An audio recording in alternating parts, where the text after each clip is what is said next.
Welcome to something rather unconventional for the channel. This just recently came out, and it is a Barbie. Have I ever had one? No.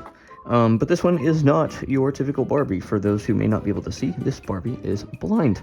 And the crazy thing about this, I'm going to throw up some footage in just a moment of us going to grab this from Target, is that a lot of the time when things are made specifically for the BVI community, they are available at insane prices from, online specific retailers, and this was just available in Target for the same price as any other Barbie, and I work with kids, so this piqued my interest. I have one I'm going to keep for the background of this channel for reasons I'll get into in a minute, but right now, we're going to get this lady out of the box and see what's going on with this here Barbie. So the crazy thing is, a lot of things that are made for blind people, you can't go get at a store. It's like, go buy it online, and it's also going to be more expensive, but right here,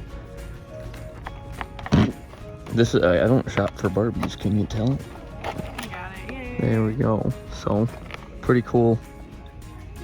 Yay. It's a little bit faint as Braille goes. However, on the packaging it says Barbie in Braille, along with what I think must be the AFB logo, that's who this is in collaboration with, so pretty cool. So along with being easy to open, apparently there is Braille on the packaging, and I think I got part 1, and I feel hair, so that's a step in the right direction.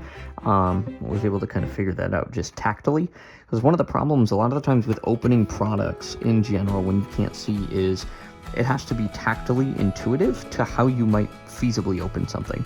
So I'm going to pop this open, and I'll tell you about the experience in just a moment. Bottom part folds right here. It wasn't the most intuitive shape, but it makes sense. And then I think we can slide out the entire kit and caboodle in one semi-non-smooth motion.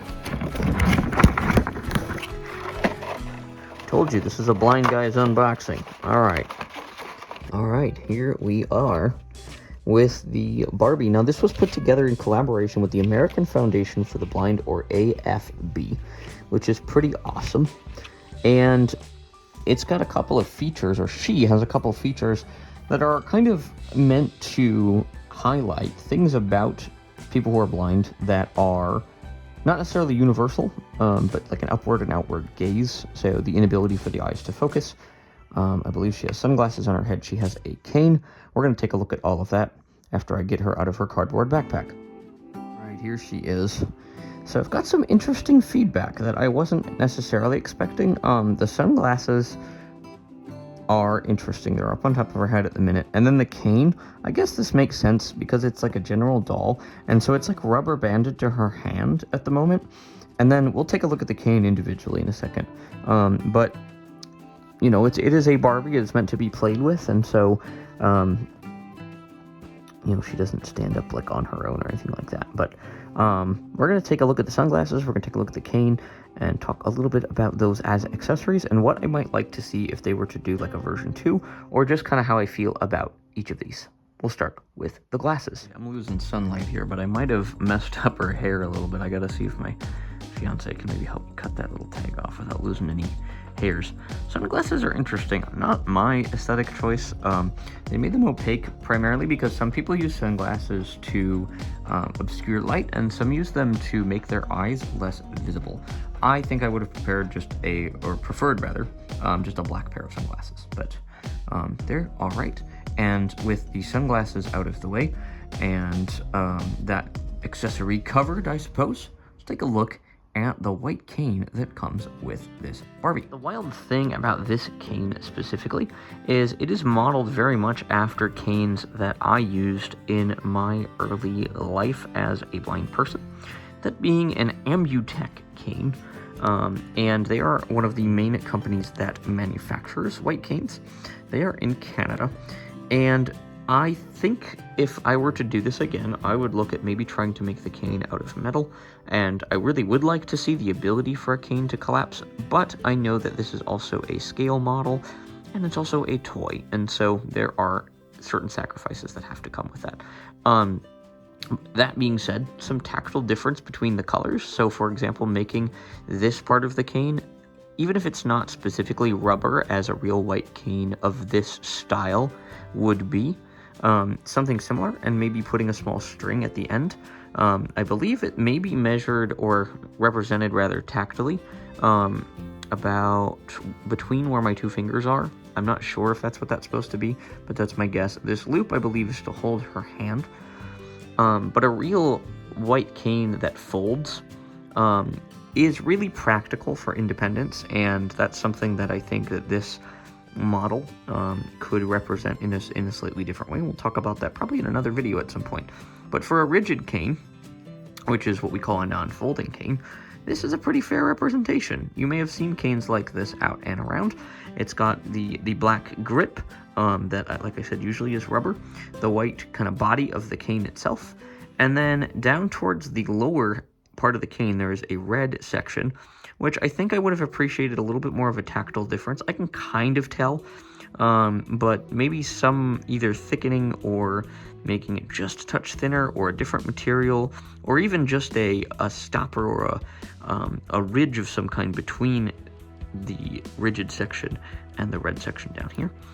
And then, to cap it all off, you have one of the most universally known cane tips, which is called a marshmallow tip. Because in real life, to scale, it would be about the exact size, shape, and format as a marshmallow. And what are these used for, you might ask? Well, they're for rolling along the ground to detect objects in your way. So, not doing a very good representation. Also, the tip doesn't roll for real, but that is kind of what the cane represents. And to put this all together and talk a little bit about some more things, I will put Barbie together with her accessories here, and we will take a look at everything assembled. She is all put together with the cane and the sunglasses. One bit of feedback I'd like to give is I would love to have her be able to hold the cane in more of a resting position, which would be kind of up close to her body, and like straight up and down, because this is like she's going to travel, and I have to hold her up and kind of position everything just so for that kind of position to work.